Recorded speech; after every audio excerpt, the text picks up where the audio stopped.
Well, hello again everyone, and welcome to this month's special collection spotlight session. Like last month, the session is going to be presented as a series of videos because, of course, we're not in the library at the moment, so I can't do a face-to-face session. And unlike last month, the videos are actually being filmed from my house. So I've got some of the books here, and I will present them to you via this little video here.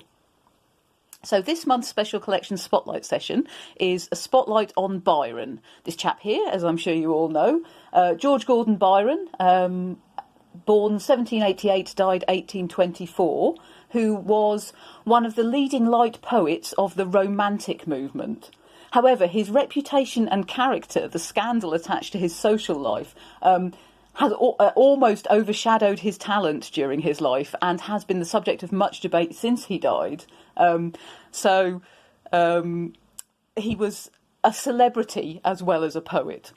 Now, this special collection spotlight session is not designed to talk too deeply about Byron's history or about his particular poetry, his works.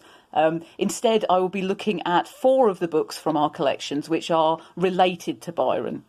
However, in order to put them in their context, it would be really useful, I thought, to do a quick introduction to Byron and his history at the start here. This will be very much a kind of overview, and I'm very aware that a number of our members know a lot more about Byron than I do, so I apologise if this is very scant, and I hope that it's all accurate. So, as I say, Byron was born in 1788, and at the age of 10, he inherited the title of Lord Byron. Together with that, he inherited Newstead Abbey in Nottinghamshire. However, he didn't actually move to live in Newstead Abbey then because it was in quite a derelict state.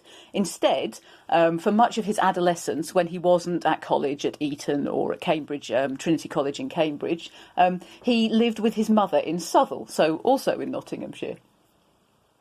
He began to publish poems from a young age, from the age of 19, and he published a number of very well-received works, which made him incredibly well-known. He became one of the first celebrities.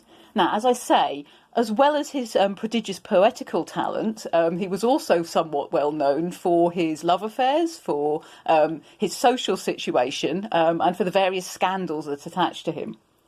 Now, unfortunately, those scandals forced him to leave England in 1816, and he put himself into a kind of self-imposed exile, living in various places on the continent, mainly in Italy, travelling around until 1823, when he became involved in the cause of Greek independence from the Ottoman Empire.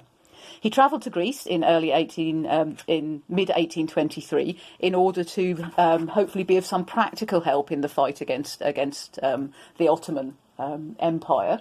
And despite getting embroiled in quite a lot of the politics that were involved there, he was held in very high regard by the Greeks, and still is, for upholding their cause during this particular war.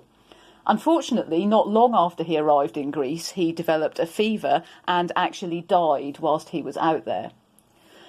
In the years subsequent to Byron's death, his reputation as a poet has, if anything, increased.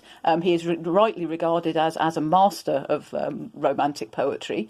In addition, however, the details of his life, the details of his character have also been very widely debated and are still cause for debate and controversy. So overall, he's a very interesting character.